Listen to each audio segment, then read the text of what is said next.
Information about the world of running, inspiration to fuel passion and excellence, and ideas for making connections and finding community. You're listening to A to Z Running.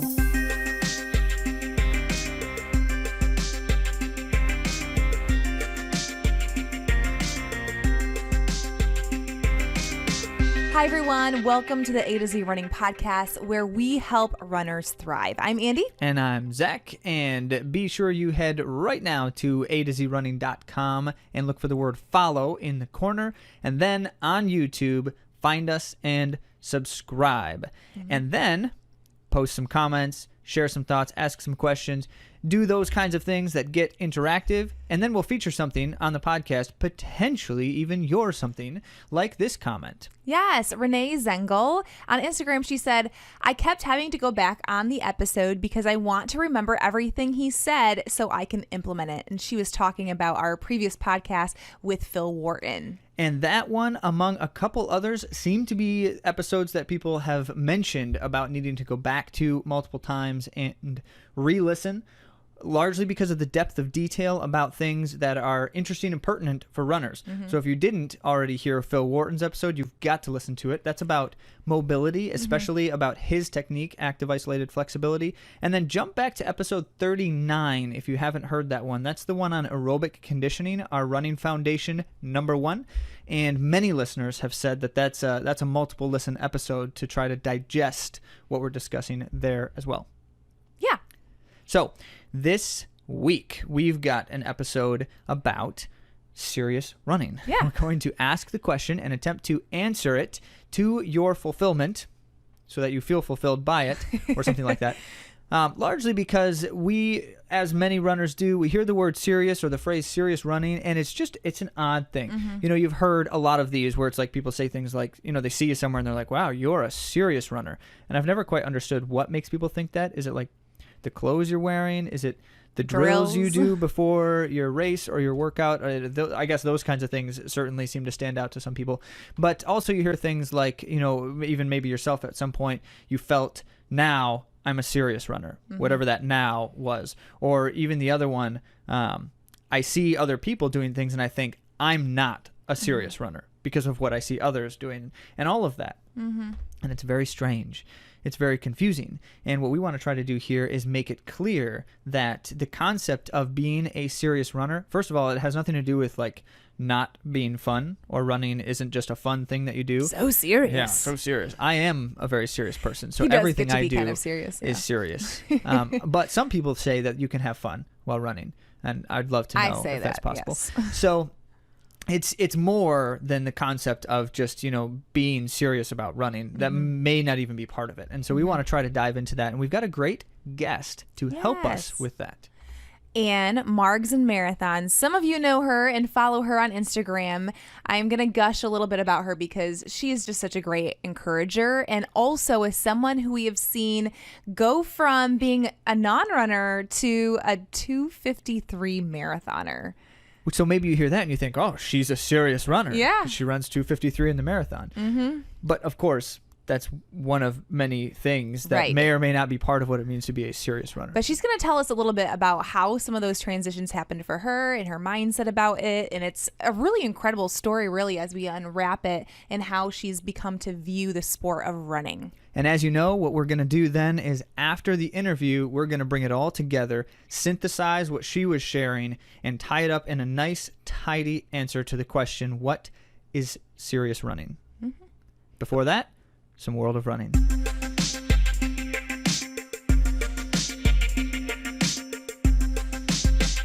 We've had quite a few amazing World of Running segments for you recently, and that's because there are things that are happening that are really big in the world of running. Exciting. Yeah, so this week was the World Half Marathon Championships.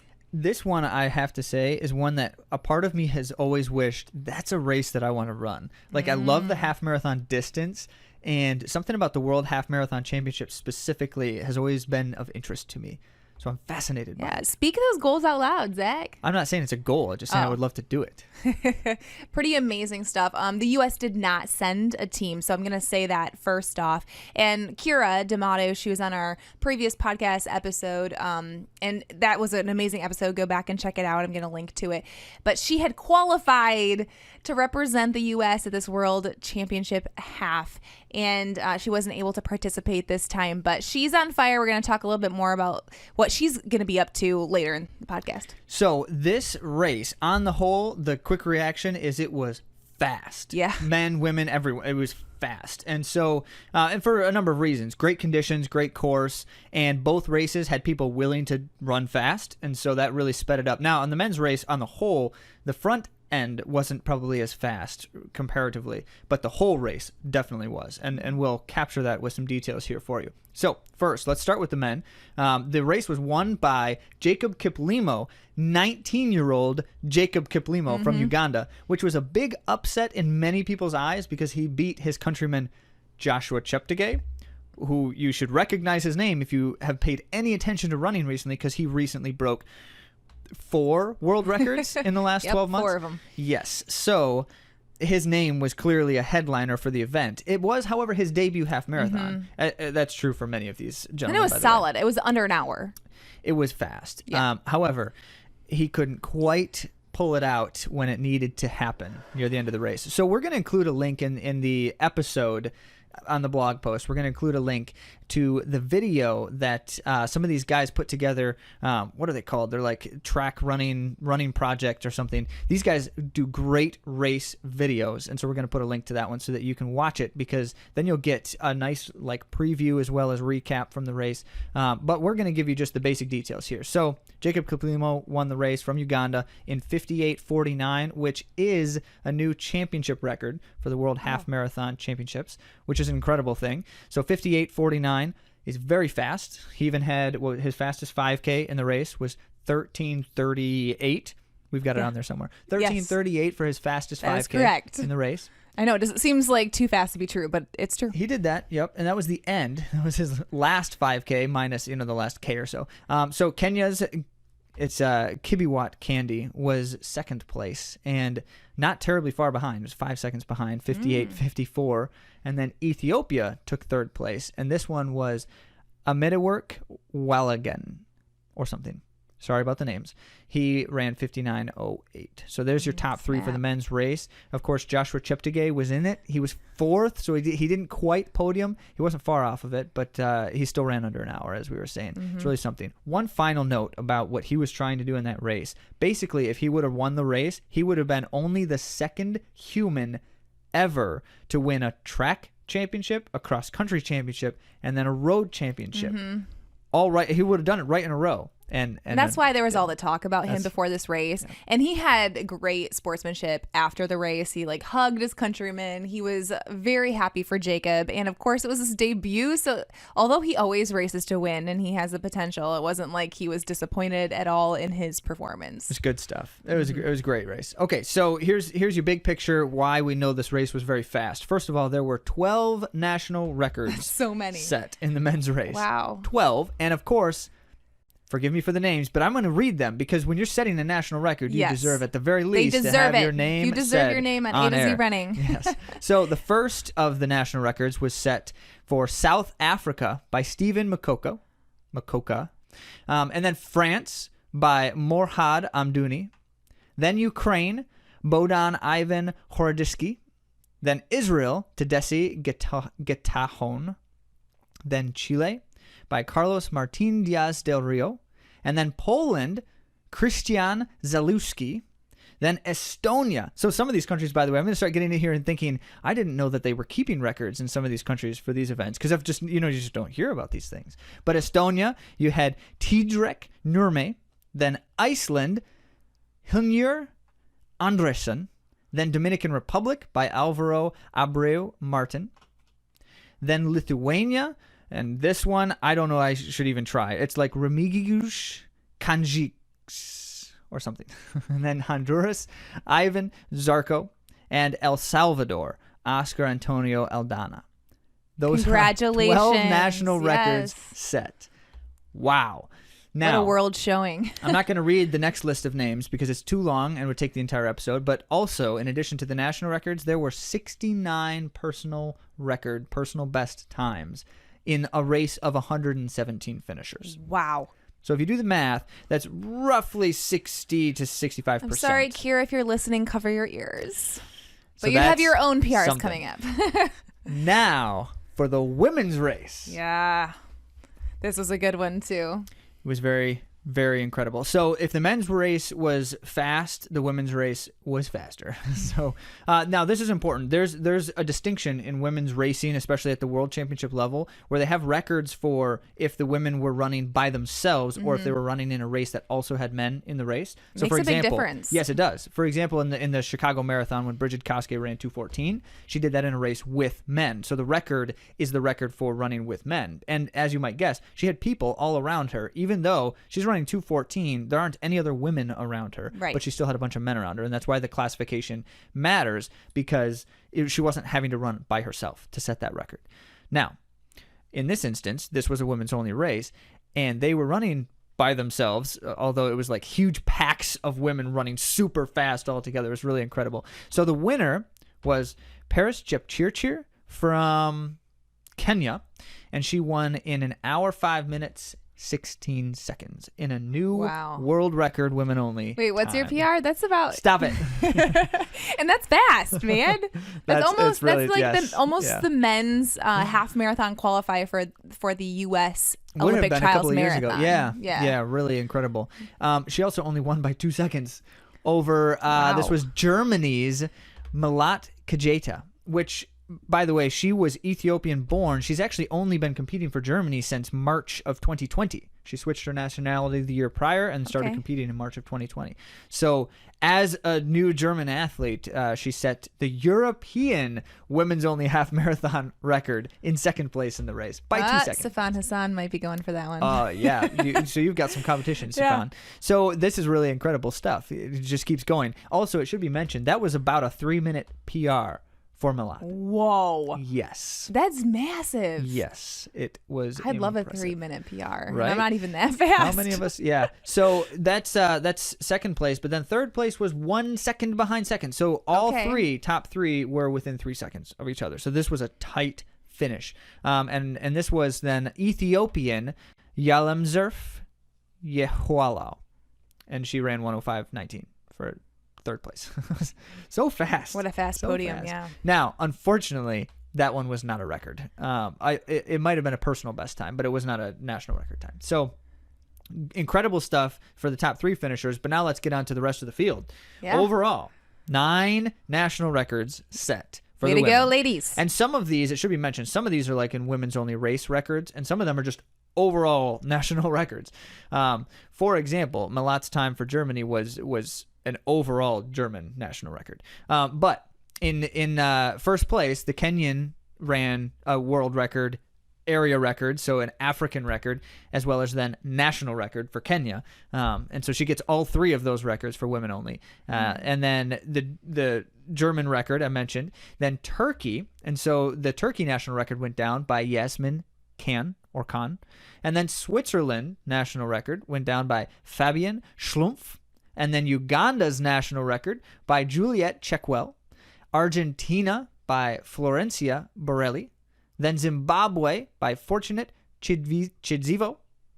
Hong Kong's national record, I was not aware of this until seeing this race, that Hong Kong keeps separate records from China, which makes sense that they would because they've been sovereign until just recently. So Kit Ching Yu breaking Hong Kong's national record. And then Cyprus by Talia Cheralambu. 9 national records set in the women's race. Woo-woo. And for the rest of the field, ultimately 66 personal best times out of a field of 101 finishers. I feel like I should have grabbed some like sound makers or gotta something to like aid some excitement in these amazing Maybe I'll records. throw in an applause sound. No, I'm not going to do that. So we'll just clap. Okay, great work, everyone running in the half marathon world national championships. Incredible stuff. They did some team scoring stuff too, and so there's always lots to be excited about with that race. And maybe that's part of why I keep saying I just would love to be a part of that. It just sounds really exciting to me. So We've got other things, though, coming up. And so we want to fill you in on a couple of details about some races near and potentially dear to some people that we know and areas not far away. Like in Michigan, they're doing, and this was just recently kind of fully put together, but if you're listening to this the day we're publishing it, this race is happening tomorrow. And depending on when you're listening to this, it was before, because this is happening on October 21st. They're doing a pro Aikiden. I don't know if I say that right. Aikiden.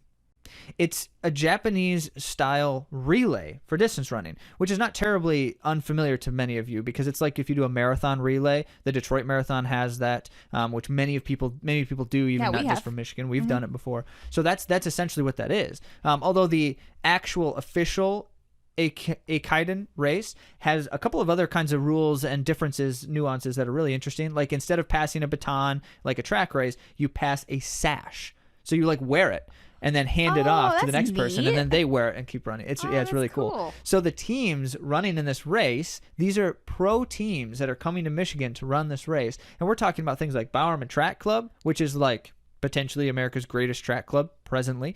And then Hanson's is hosting it, so they're going to be in it. They should be considered the best, since they're the ones hosting it. No. I'm not going to say that. Not a chance. There's so many great teams in this race. Yeah. So we've got Roots, we've got Team Boulder, which is Jake Riley's team. Like people Atlanta coming Track from Club. all over the place. Mm-hmm. Yes, Atlanta Track Club, NAZ Elite, and then the Minnesota Distance Elite. And let's just double check that we're not missing anyone else. I said, yeah, we've got them. So 7 teams coming out, and they're running essentially a breakdown as like one person runs a 10K, then a 6.1K, then a 5K. And then they do that again, 10K, 6.1K, 5K. And it rotates men and women. So all the teams are co-ed teams, and it's 3 men, 3 women, and they're facing off on Wednesday, the 21st of October. So that'll be really exciting. We'll fill you in on the results the next time around when we get there. And then the week after that, the same groups of people, largely, it's pretty much all the same people, in fact, are running a half marathon. So they've got an elite half marathon put on. And then there's some others. It's not just those people running it, but there are some stacked fields there too. So on the 28th of October, that half marathon is going to be happening as well in Michigan. And we know some folks. Yeah. We're planning on running that one too. So Joanna Stevens, she'll be running for Atlanta Track Club. We also have Jake Riley, who's on the show, and he's going to either be part of the co-ed team. Yeah, I don't know. He wasn't listed on the roster for the half marathon, but we don't know who's running in the actual relay yet. So okay. So he could be. Yep. Who else? And Kira is running in the half marathon. So we talked about her earlier. So we like to, when we have guests on the show, we like to try to keep you up to date on what kinds of things are happening for those individuals as well. And so there's a few things based off of some past guests. And if you haven't heard their episodes, now you can go back and listen to them. You know a little bit more background on these people. So exciting things happening in our back door on the east side of Michigan. I guess it's not our back door. It's more like our neighbor's porch or something. But it's close enough. And that's going to be in the very near future. So stay tuned for some results on those things. Absolutely. One more upcoming, which is probably the first key opportunity for U.S. marathoners to run a fast marathon against each other. Andy, what do we got? Yeah, we have the Marathon Project 2020. And this was really exciting because I was able to see people announcing, like people that I'm connected with on Instagram who are sharing that they were accepted as entrants into this very elite field. So it's a competition, a very, very fast competition of the marathon that will be happening in December the 20th. So that's in Arizona. They're doing a lap course kind of thing, which some people like and some people hate. And many of you have done a lap course as recently as the BQ.2 thing. And so that's going to be interesting because some people thrive in that. And so especially as a marathoner, if you Sarah Hall does, like it, and she'll be back. And she'll be in it. So these are good things. And so we'll keep you up to date. That's obviously a little bit further down the road. But we did talk with Nate Martin on the episode way back when in the Olympic trials when we were getting into some of the backgrounds and stories of those athletes. And he's going to be in that race among many others. And Kira also. Definitely exciting stuff. She's everywhere. So lots going on that is interesting and exciting, and we're just really happy to be able to talk to you about races that are happening and even races that are happening around us, which is really cool stuff. So more on that next week when we can update you on the results.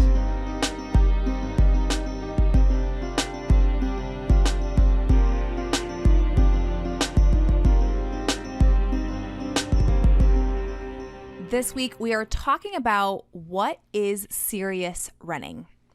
So, what do we mean by that? Well, it's important to start by saying what we don't mean, like we were leading off with the episode, because it's an odd thing oftentimes. So what do we not mean by serious, Andy? So we don't mean like a certain pace or a certain mileage, a certain capability, a certain build. We're not talking about these measurable, definable, necessarily traits that you might think with a serious runner. Although someone who runs like Anne, our guest, under 17 minutes, you might suspect that they might be a serious runner based on that, but that's not how it's measured to be a serious runner. Yeah, well, the tie there is one of the trends that tends to happen is you hear people say things like, and then I started taking running seriously, and whatever they're about to say usually has to do with how performance got better. And there's a reason for that. Because, and I would argue this is the crux of it all. To be serious about running really is just a perception thing. It's a mindset thing. Andy's the one who actually said that, so I'm taking her words now. But it is how you perceive yourself. And so when you look at what running is for you or means to you or what it is in terms of an activity or a hobby or otherwise, when it means enough to say, okay, this is something important, not just an activity I'll do when I have extra time, then you inevitably you start to ask more questions. So first, if you say to yourself, yeah, I think I see myself as a runner, then you ask questions like, well, what does a runner do? Or how does a runner do it? And when does a runner do it? And when you start asking those questions and start getting clear and concrete answers about those things, most of us start to implement those things. Mm-hmm. And as we do, naturally, we're going to see improvements in an activity that is so linear like running. And it's basically the concept that we always talk about. If you want to get better at running, then you have to implement high quality training consistently over time. And that's the secret to being successful. So you just gave the secret away. I gave it away. I give it away all the time. Yes. So that is what we mean when we're talking about then. So what is serious running? We're trying to get at that idea and what that looks like in your experience, which is why we decided to bring on Anne. Mm-hmm. She's a perfect guest to talk about this. Mm-hmm. Anne, known as @MargsandMarathons on Instagram, we connected there. She is an amazing runner, but not only that, she's an amazing person. And Zach keeps chuckling because I talk about her like we're BFFs, sometimes when we engage on social media. I know. don't get it. It's true, though, that during this time of COVID, it's been really great to have friends, especially running friends who understand this whole training situation in the lockdown. So Anne and I have gotten to know one another via Instagram, and I wanted to share just a couple stats. As we have mentioned, she has run a 2:53 marathon, and that was very recent. So congratulations, Anne. And something notable about that is that she ran her 25th mile in 6:19. So, wow. Yeah, and there was only 6 people in the race. I would love to feel that good at mile 25. So anyway, she's very fit. She has a lot of potential, I think, for even more than what she's done, which is already impressive. But in 2012, she ran a 3:38. That was her first marathon. She's just kind of getting into it, and then flash forward to now, she has run 2:53, and during that time, she'll tell you kind of how her mindset has changed. And I do also want to mention her 5K because that was also a time trial during COVID. She ran 16:52 on a track, time trialing. All right. All right, Anne, we see you. That's no small thing. So we're going to have her on to kind of tell you more about this journey, but I just kind of wanted to give you those numbers as you begin to think about her transition into serious running. So listen to Anne talking about what has changed for her and how that brought her through different aspects of what it means to be a runner. And then we'll bring it all together afterward.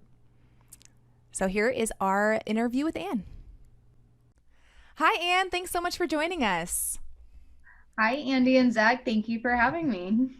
I'm so excited. I'm going to fangirl for just a minute here because, Anne is the most encouraging person on Instagram, I want to say. If there was an award and we were in high school, we're going to say the most encouraging person or the friendliest face, Anne is it. And I have been encouraged on so many days that I'm feeling down, and she'll post something that's relevant in her life, or I'll post something and she writes a really meaningful response. So first of all, I want to thank you, Anne, because you are just great in my feed. Oh, well, thank you, Andy. I have been encouraged by your podcast so many mornings. So thank you guys for entertaining me and motivating me on the run. I appreciate what you're doing.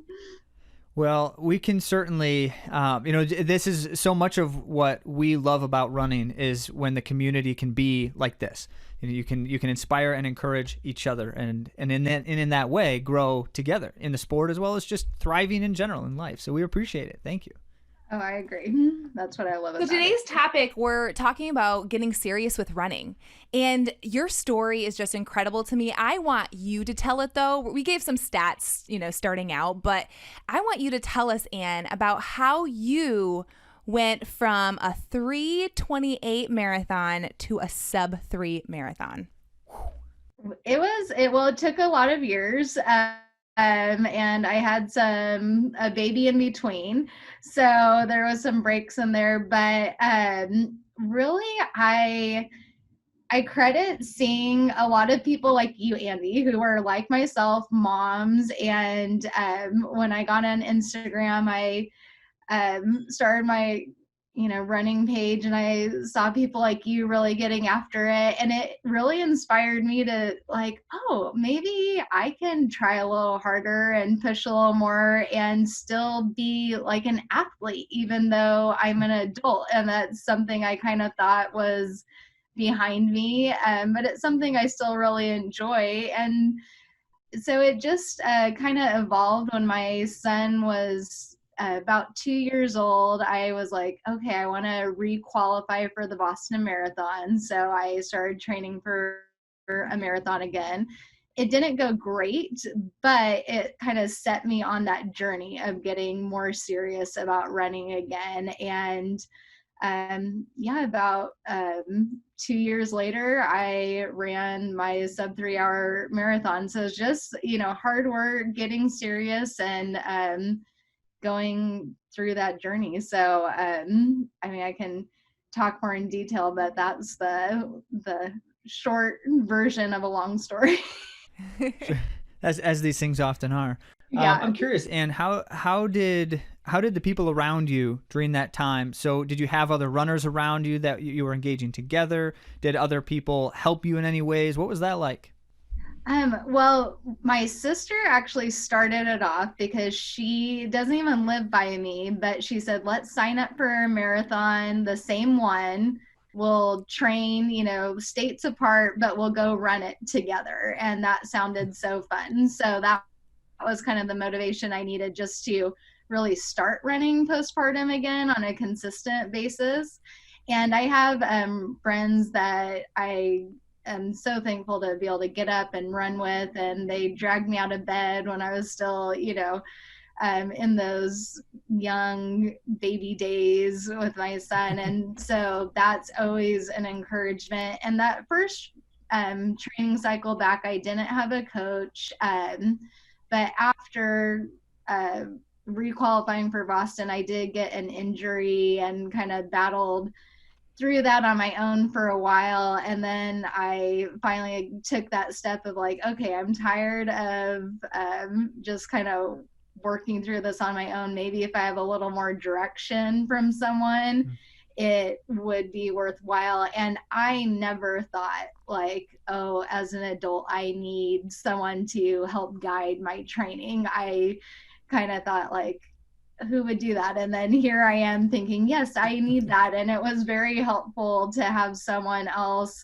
look at my training and say, hey, maybe you should tweak this, or have you thought about this? And it was also, I have found it to be really helpful. Training, you have good days and bad days. And when I was training myself, I would find myself on the bad days wanting to rewrite my whole training plan. Like, oh, guess it's not working. Let's just throw it out the window and start from scratch. And you can't do that. You gotta, for the most part, unless there's something real serious like illness or a serious injury, you kind of got to stick with the plan. You make adjustments and tweaks to fit schedules, but you don't like start from scratch or switch from this method to that method. And having a coach has helped me stay focused and then know where to make those little tweaks when they come up, but not scrap and turn the whole ship around when something's not going perfectly. So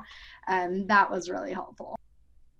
Yeah, no doubt. That combination of accountability and feedback, and with someone Yes. who's talking to you about it and kind of keeping you on the line, if you will, I can appreciate that. I do a lot of my training, like as far as speed work and stuff on my own, just because I do it early in the morning before my kids wake up. But I would love to someday be a part of a group. And I do easy runs with my friends still, which keeps it fun. And I love that. So having people to run with, I think just keeps it so much fun. So how about your mindset? Did anything change from your marathon in 2012 to 2020? Was there anything that clicked in your mind that's like, I can run fast, I will run fast? Yes. In 2012, my only goal was, oh, can I even finish this distance? And I was so worried. I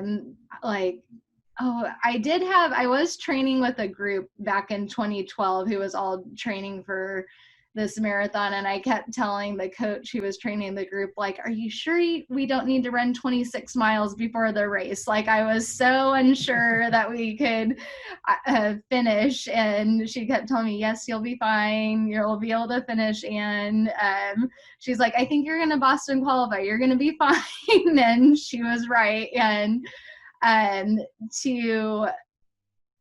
when I tried to re-qualify for Boston, I kind of knew I could push my body. I wasn't worried about just covering distance. I knew if I pushed myself, I could go faster and really work on that speed. And then what really shifted after, I was kind of disappointed with how that marathon training cycle went. And I did re-qualify for Boston, but I didn't get the time that I wanted.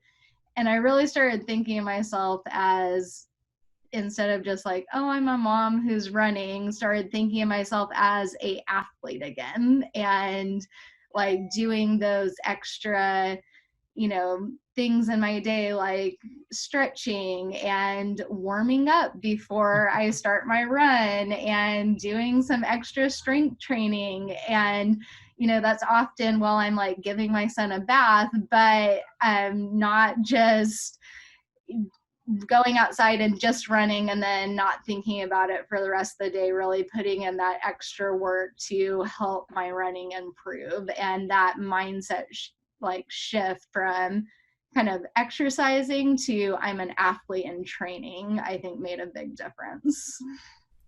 That's huge. It absolutely is. And I'm curious your thoughts, and how have you, or how would you react to someone else saying, sometimes it feels a little bit silly to be doing all these extra things. And, why am I spending 10 or 15 minutes warming up before a run? Like that's just strange. Why would I do that? Did you ever feel that way, or what would you say to those who do? Because it's common. I sometimes still feel that way. And then I kind of look at it like, I don't have at this stage in my life any other hobbies. I take care of my kids and I work and I get up early so I can run. But a lot of people, go golf, or they take time to paint, or do other things that they enjoy. And this is what I enjoy. And this is how I want to spend the extra free time that I carve out for myself. So I think everyone has something that they do for themselves that they enjoy. And this happens to be my thing. And it might seem weird to some, but I think it's weird to sit and play a video game for, 2 hours. That's not something I would enjoy, but others love it. So that is great, for them. And so, and they spend and invest money in that. And as runners, we'll spend and invest money in our running because it's our hobby. So I have kind of come to, and it's all, you can't let it take over like anything else because we do have other responsibilities, but that's kind of how I have thought about it for myself. Yeah, there's something there that, you made the comment and that you saw yourself as an athlete, not just a mother who runs or a person who runs, be it as it may. And I think that's an important changeover that so many of us experience when we think about, okay, now I'm going to do what it takes to be an athlete. And then we start to look at, what do athletes do? And, so what do runners do? Well, they do warm up. They do some strength training. They do those kinds of things because they know that to thrive as a runner, those things can help and contribute to our goals and things like that. I appreciate that. I do. And I was wondering, because I've had this myself, the moment where you declare that you care. Like, I care how I do as a runner. Did you have a moment like that? Yes, I definitely cared. I think I am a very competitive person. So when I do set a goal, then I do care a lot. Like, even in 2018, when I didn't have a great training cycle, kind of got injured, but I had decided I was requalifying for Boston, and during the race, I was blowing up. I did not care. Like, I kept looking at my watch. I was like, I am not redoing this training. I am not wasting that time. I don't care. I will have to pass out but I'm staying on this pace. And same thing in the LA marathon when I was trying to break 3 hours. Like, I had worked really hard during that training, and I was like, I am not for, an hour of pain during this last part of the marathon going to give up 12 weeks of training. I'm pushing through this. And so, yeah, I am a pretty stubborn and determined person. So, yeah, when I decide I care, I do care until the end. And I do think, especially in the marathon, you have to have that determination, because there's been other times, like with time trials that I've done through COVID, that there's some days, my mind isn't in it. I don't, care as much because I haven't had as much invested in it. It is crazy how much your mind plays into falling off that pace or not when it gets tough. And yeah. I'm curious, and on that note, what helps you keep your mind in it? You mentioned earlier that, a coach can be part of that kind of thing. I'm not sure if you still have that dynamic going right now, but what does help keep your mind in it, especially in a time like this? Well, a time like this, I've had my ups and downs like everyone else, but I do keep setting some sort of goal. I'll be honest, it's hard to care about it as much as going to an in-person race, but I'm running the virtual Marine Corps marathon next month, and I want to try to break 3 hours again. And it's because I want that to be like my new, standard. Like, I want that to seem like, okay, that's my new marathon time. If I can do that solo, then I should be able to do a lot better at my first real race back. And that's kind of my thought behind that. And so I think just setting, but I'm already thinking, okay, then what am I going to chase after next in COVID? And I don't think it has to be something audacious. Like, it could be a mileage goal, or maybe I'll train for a 50K, but something to like just have out there to keep yourself getting out the door, because we know exercise is good for us. We know we don't want to totally fall off the bandwagon. If you're a runner, as soon as those races come back online, you're going to want to get out there and be ready. And so I've just set little goals along the way. At first it was the 5K goal, and then I went into marathon training, and as soon as I finish this marathon, I'll take a little downtime and I'll set another goal, just because I want to keep myself motivated for my mental sanity as much as anything. Mm-hmm. Yeah, absolutely. So often I feel like if I can't have that sense of routine, which a lot of times has to do with having those goals and the thing that I'm working toward, then I just kind of crumble a bit. And, so I need that. So I want to rewind just a second to that 5K, because we've like kind of mentioned it like a couple times, but that sub 17 5K, let's talk about that, because this was one of your time trials during COVID. You've had a great 2020, by the way, because that sub 3-hour marathon was 2020 and this 5K is 2020. Yeah. It was, so I ran the LA marathon, and then days later COVID happened. And so I was kind of reeling. And then when Boston got canceled officially, because I was going to run Boston in April as well, I was talking to my coach, and I was like, I've never trained specifically for a 5K. That kind of excited me. And so he wrote me up a training plan, and I just dove hard into it. I think it was a perfect storm of, I had this great aerobic base coming off of marathon training. I was, upset with what was going on, and I was just like taking it out on the track. And it was the only thing I could control. And at that time, everything was so new with COVID. There wasn't this kind of like, we weren't worn out by it the way I think we were now. So it was just like, oh, I'll do this. And then by the time I'm done training for this 5K, things should be back to normal. That's what I kept thinking as I was training for it. And then, I was able to just put together a good time trial on the track. And I honestly surprised myself. It was just one of those times where everything came together. I was in the right mental space. I had had a good training. And even when I stopped my watch, I was like, oh my gosh, I was so excited. So it was, I just wish it was a real race, but hopefully Sunday. Right. Well, and you do something like that, and the moment you do that, you're like, if I was in a race with other people, with the excitement that is involved in that, what could I have done? Yeah.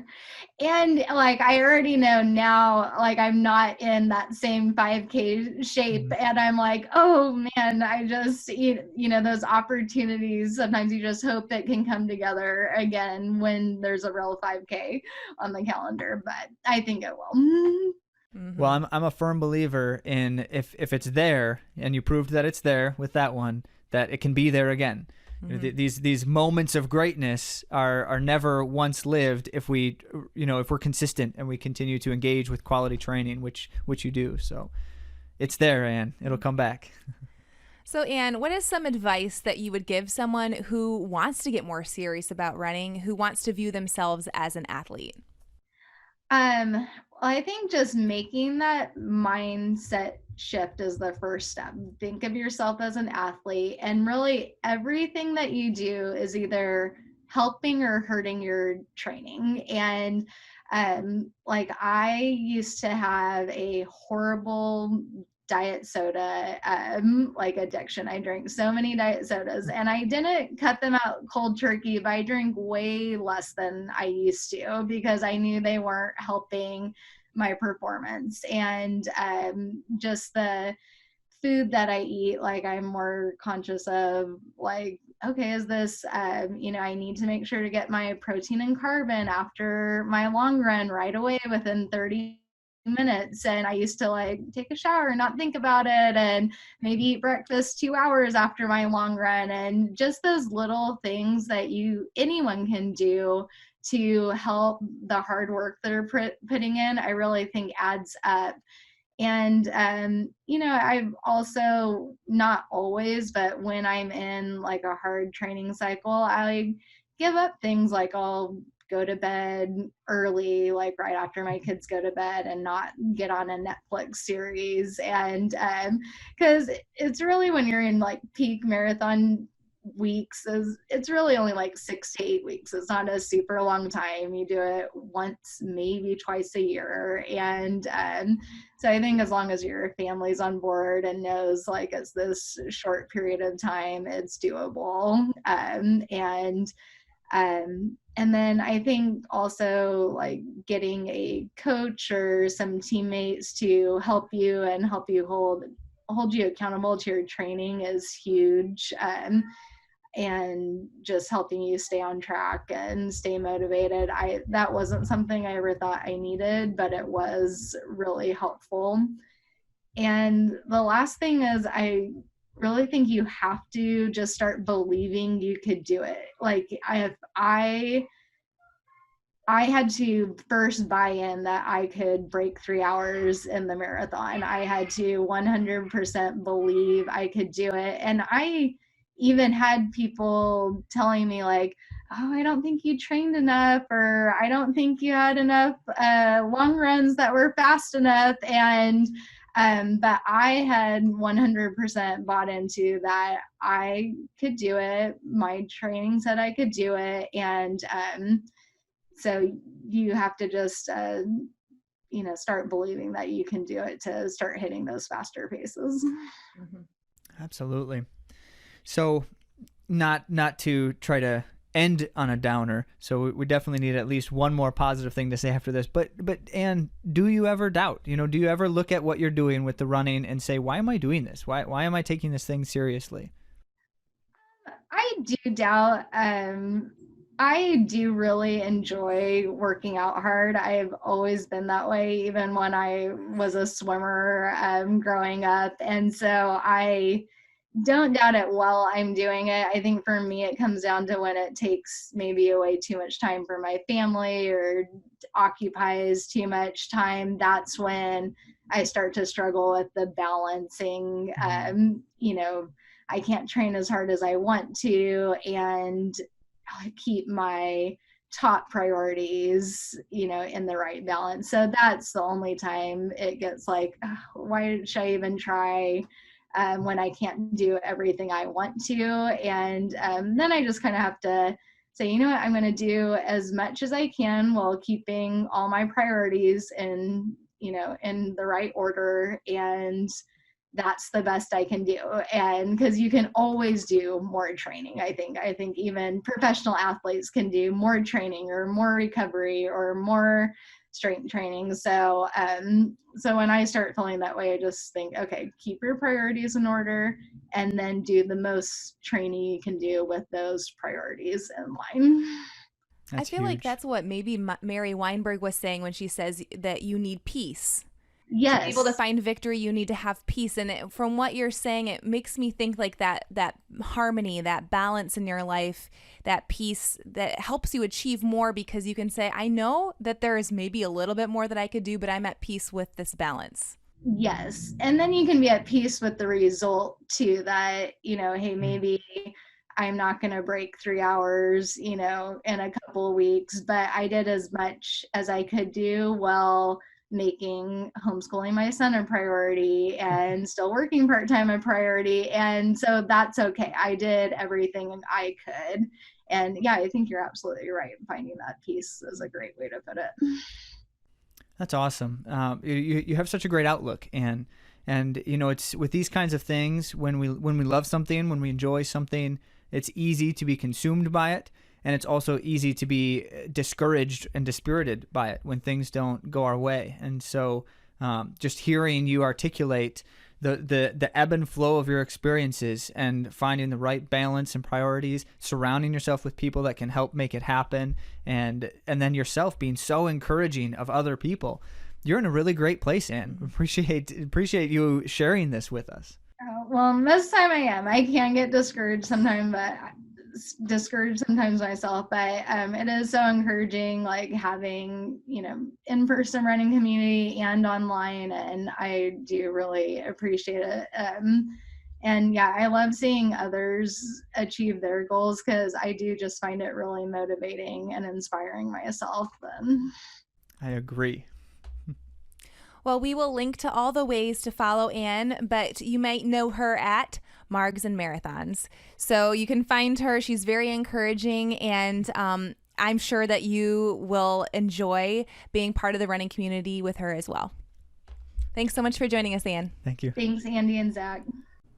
Well, that was great. So we probably don't need to say too much to synthesize the idea for you. What is serious running? And I think, as Ann was saying, and really as we all might assume, it starts with just seeing myself in a certain way. And that's not to say that you have to be serious about running in order to be a runner, but rather when you look at yourself and say, I am a runner, you're likely to start asking the questions. And that's where we were kind of going with the conversation with Ann. You're going to ask questions like, well, what does a runner do? And when does a runner do it? And how does a runner do it? And then it's even things like, well, what does a runner eat? How much dessert does a runner eat before recording a podcast episode? It's more than you'd think. Too much. So those are the things, right, that you just start to answer these questions, and you're seeking this understanding. Ann talked about that. She likes to learn about it. Well, because it's super practical for us. The more I learn about the sport of running, the more I can do the thing that I like to do better. And we talk every day about thriving as runners. And in order to thrive as a runner, we need to understand how best to engage with the sport of running. Absolutely. And so we're grateful to Ann that she was able to share her story, but we know you have a story too. So we'd love for you to connect with us on Instagram, send us an email, however we can be part of this journey too with you. And please remember that we do help with coaching services. And the reason I mention it is not to be salesy, but is because I want to be able to offer that to you if you are considering taking your running to another level. Yeah, if you look at it and you think, I'm ready for another step, another level, or something else, we're happy to help. So go to AtoZrunning.com, look for the word coaching in the corner, and give us a shout out. Thanks for joining us, and we'll talk to you next week.